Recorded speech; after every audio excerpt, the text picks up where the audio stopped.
Ladies and gentlemen, welcome to the Garage Gym Athlete Podcast. I'm your host, Jared Moon. The Garage Gym Athlete Podcast is a result of my desire to build better humans, unequivocal coaches, and autonomous athletes. I've spent the last several years obsessing over program design, nutrition, and every other way you can optimize human performance.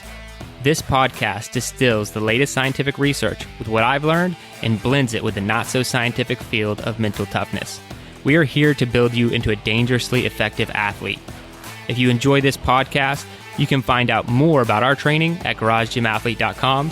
And if you want to pursue more into the field of coaching and programming, head to endof3fitness.com.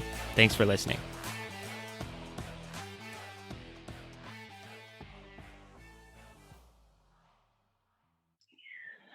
All right, ladies and gentlemen, welcome to the Garage Gym Athlete Podcast. Here with Joe Courtney. What's up, Joe? Hey. And we have Jeremy Puskas. Yes, sir. I got it right.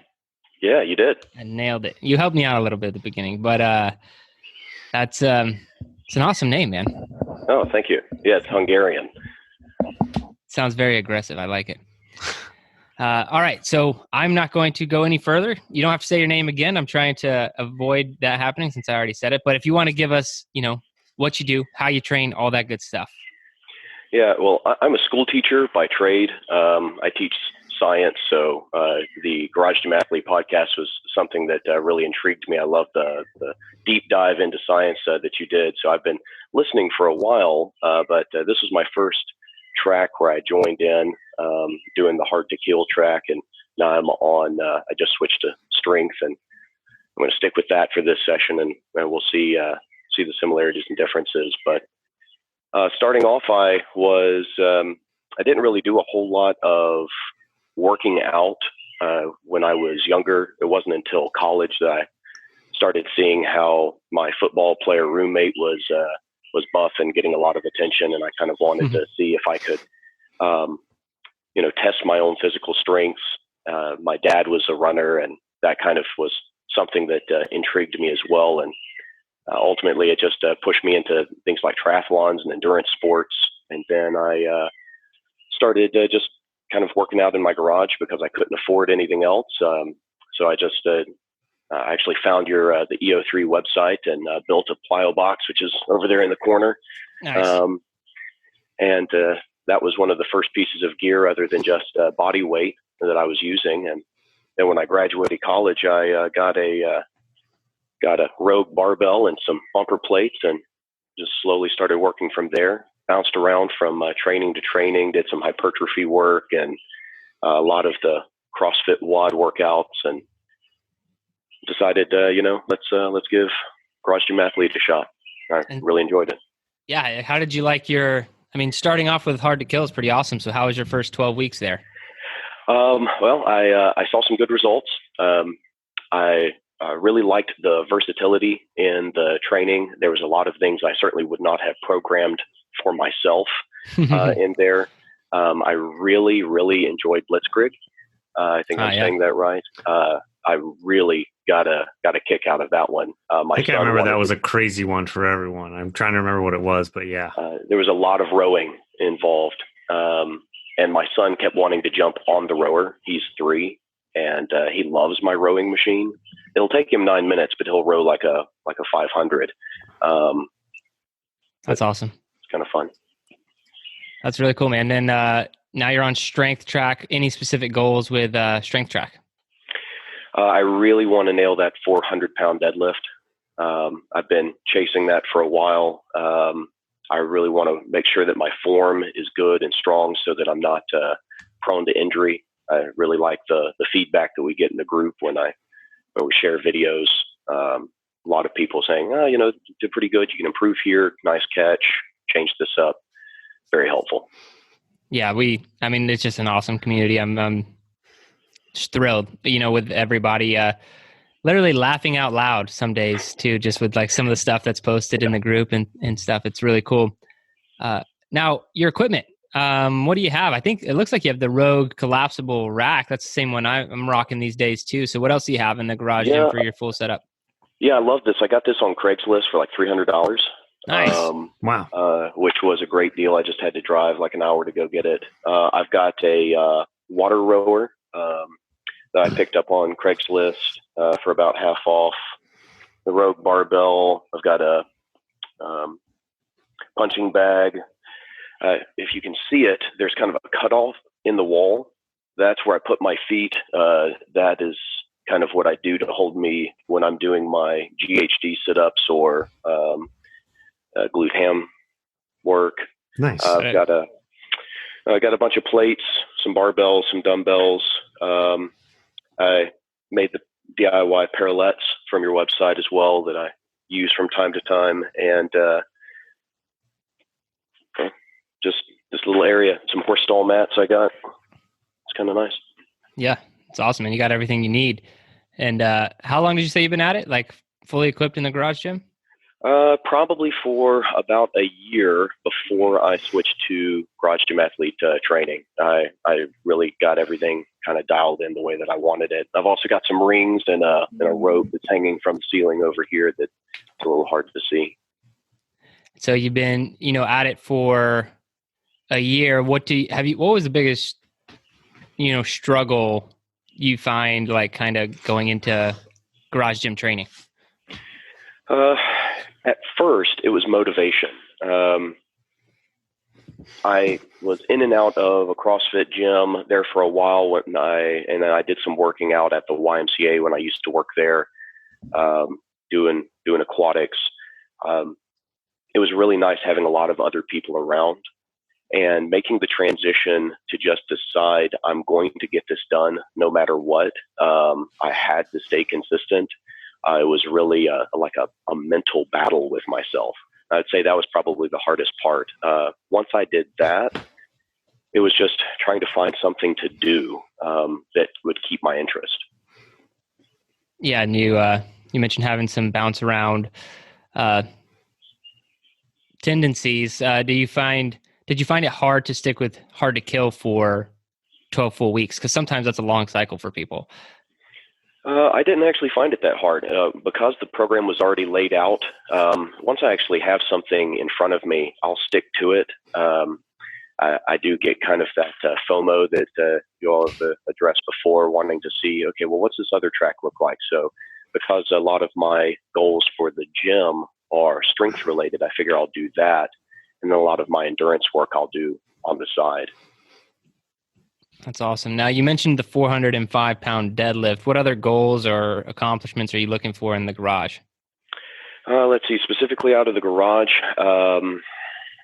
biggest thing is going to be technique and consistency, and then just improve all of my lifts. I got the email today from Joe about the red PR shirt. I was stoked about that. So congrats on that.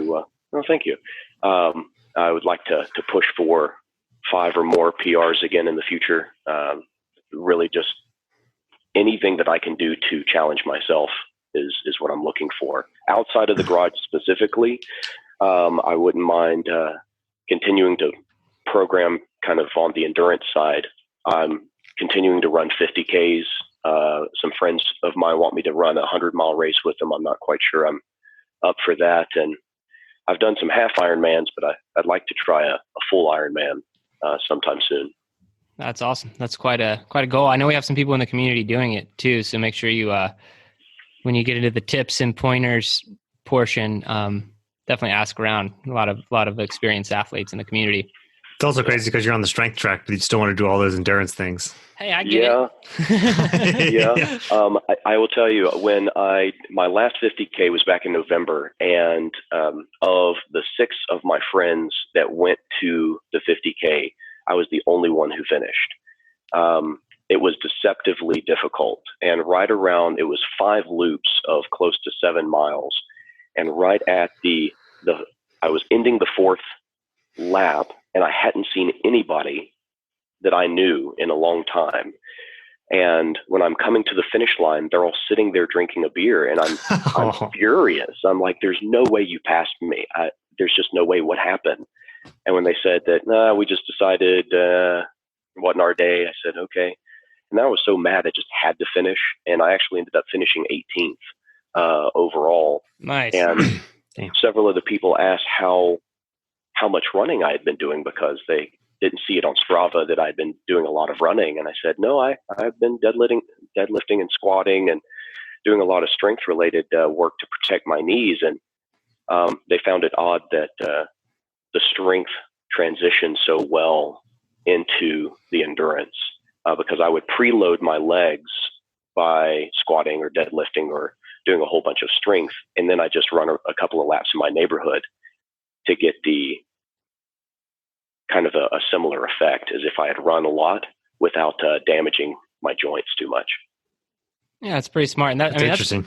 That's a problem with runners in general is like, if you only run, it beats your body up, very badly. And if you don't have some sort of strength component to that, it's bad news. I don't even know how runners do it in all honesty. Like I think anytime I start adding heavy run volume to my training, like something starts to hurt somewhere over time. Be careful, Joe.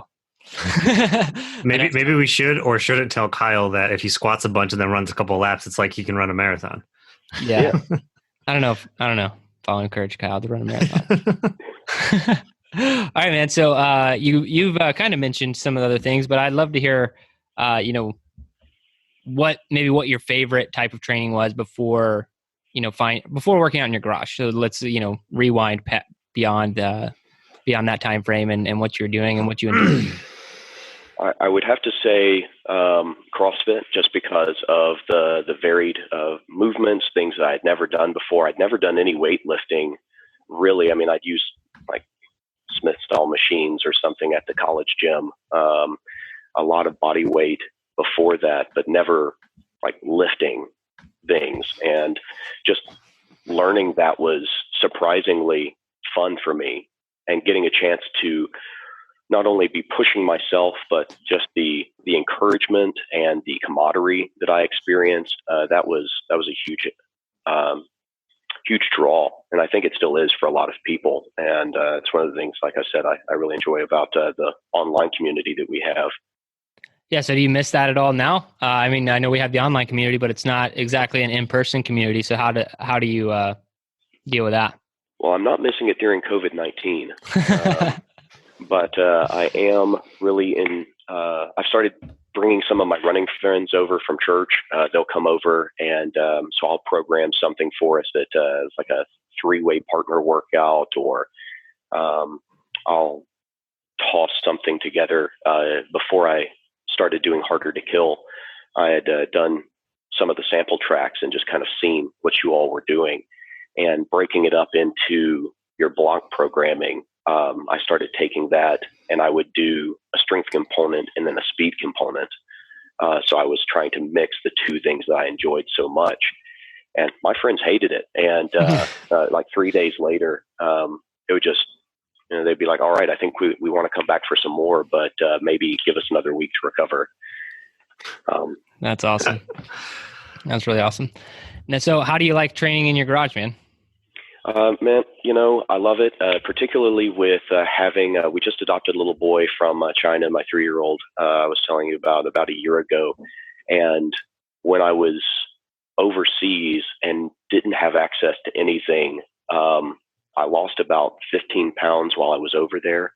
Some of that was stress. Some of that was the food situation. Some of that was actually got food poisoning while I was over there. But when we came back, having the opportunity to watch him and work out, and if I needed to pause and then come back to him, or if my wife needs me in the house and I can just jog inside for a moment and press pause on my timer, then it's really been helpful for family time. Yeah, for sure. Like I just had to press pause on a workout the other day. Needed. With everything just being crazier, 3 kids and like the COVID-19, no school, all this stuff, I'm having to help out a little bit more, but that was, it's actually just been nice, definitely not a complaint by any stretch. It's nice to be able to have that flexibility right now. Now I would like to hear, man, what's the hardest workout you've ever done? My very first ultra marathon. I signed up for it on a whim, with a friend. I was doing a lot of trail running at the time, and but it was nothing more than like 13 or 14 miles. And get out on the course, and about mile 12, my right IT band down by my knee just about gave way, and I ended up eating some dirt. And ouch. There was nobody else around at that point. We had all spread out. We weren't in the big cluster from the beginning, and I just had to make the decision, am I going to finish this or not? So I finished it. I grabbed some sticks off the side of the trail and just kind of hobbled along from aid station to aid station. And that last aid station, they said, oh, by the way, we forgot to tell you all, we mismeasured the course. It's actually going to be about 5 more miles than we were planning. So best of luck. And I was not the last person to finish. I was the second to last person officially to finish. And then we had 2 other people who got lost, who came in on the back of a pickup. But I would say that was probably the hardest, both mentally and physically, just taxing on my body. Yeah, that's pretty demoralizing to get told at the end of a long race just to say that you have more distance, because your brain just like, your brain had an expectation, then it gets ruined. Well, that's what happened with us during Spartan, but 5 miles is a big chunk. Yeah, like that's not like, oh, extra 1.2 mile difference. Like 5 miles is a significant portion, you know? Yeah, that ended up being 30, it was like 36 or 37 extra, total miles. And it was just mind blowing. At the end, I was so done. Yeah, dang, that's crazy, man. All right, in your opinion, what's the best activity for building mental toughness? Solo backpacking. Solo backpacking? Yeah. So if you really want to know yourself, you cut yourself off from distractions, including the rest of like everybody else who loves and cares about you, and spend some time just out in creation, and just, you're the only person there. You have to be self-reliant. You have to have the skills. You have to have the knowledge. You have to have the equipment and gear. And if you don't, you have to make shift with what you have. And I've been in enough situations to say either pre-hypothermia or frostbite conditions to say that a lot of that translates into day-to-day life. Okay, I had to figure out this problem because this could have become life-threatening. I needed to know what I needed to do. I needed to stop, breathe, think. And then sometimes it's just the emotional aspect. You're out there and you're not able to talk to anybody else. And you really get to know yourself in a way that you don't. I think that's probably one of the best things I can say for building mental toughness. That's awesome. And how long would you say? I've seen, I used to lead backpacking trips with the YMCA, and I've seen people more or less meet themselves with just overnight. Sometimes it takes people longer, but if it gets cold and rainy, you tend to meet yourself a little faster. Yeah. It reminds me of the Office episode where Dwight and Michael go out into nature, and it's like, he's like, it's been 2 hours with no food. He's like tearing his pants off to make sleeves. And, that's everyone's gonna have their own breaking point for sure. That's great. Yeah, weather escalates it. It accelerates that timeline pretty fast. I agree with that. All right, if you could only have one piece of equipment to train with for the rest of your life, what would it be? Probably my rower. Nice. Got a rower. One of the things that I've realized I could do recently is rowing with one arm. Because if I have to deal with something with my son who's trying to get on the rower, he almost got his finger caught in the rower the other day. Thankfully, we got that taken care of before that happened. So then I started using it for like curls as I was rowing. So it's almost like a machine, but it's also great for cardio, and it's really helped with back pain and my lungs. And when I was rehabbing an ankle injury from running, I'd say the rower. Yeah, I think it's a good piece of equipment. No doubt. I've had to do the one-handed row, stiff arm a kid situation before, and it takes a little adjustment of the technique, but definitely a move I think all dads have to learn. That's great. Mm-hmm. So money not being an issue, what would be one piece of equipment you'd want to add to your gym? Well, I've been thinking about this, but the 2 things that I'm thinking about the most is a pair of squatter arms, like spotter arms, because I still have a little bit of a bruise from trying to back squat a little bit more than I was ready for last week during fit week. And I think a pair of spotter arms would be real beneficial, because once that hit the floor, it rolled backwards, and thankfully I stopped it about 2 feet before my son came anywhere near it. But just for safety, I think that's probably one of the next things, either that or a vest, just to start carrying some extra weight. Yeah, I think I don't have the arms on my fold out rack, but it's something I'm definitely, it's pretty high on my list right now. I think because before I just maxed out, just really like right before fit week, really. And I probably had some left in the tank, and I was like, I just didn't do. I mean, I have the sawhorses that I've used, but I've actually had to bail on those pretty hard, like 2 different times. And I'm not confident in what they would, like, they're kind of dented up, and like I don't know if they would last a third attempt. So I want to get some of those arms attached to my rig as well. I think that's a really good option. All right, man. A lot of garage gym athletes out there listening. What would your best advice for them be? I'd say stick to it. Find something that motivates you, whether it be family, yourself, the people that count on you. Make it something outside of yourself. It's certainly important to be centered within and know why you're doing it. But rather than just being selfish about what we're doing, make it be something that you're ready to serve others with. Love it. All right, Jeremy, thank you so much for your time. Thanks for being a garage gym athlete, man. And I'm looking forward to really you busting through 405 pounds on the strength track. I don't see any problem with that happening over the course of the next 12 weeks. But yeah, thanks again for being part of the community, and thanks for your time today. Thanks for listening to the Garage Gym Athlete podcast. If you want to learn more, go to garagegymathlete.com. You can learn about our training. Let us send you a copy of our book, The Garage Gym Athlete, or you can even get featured on the Garage Gym Athlete podcast. Thanks for listening.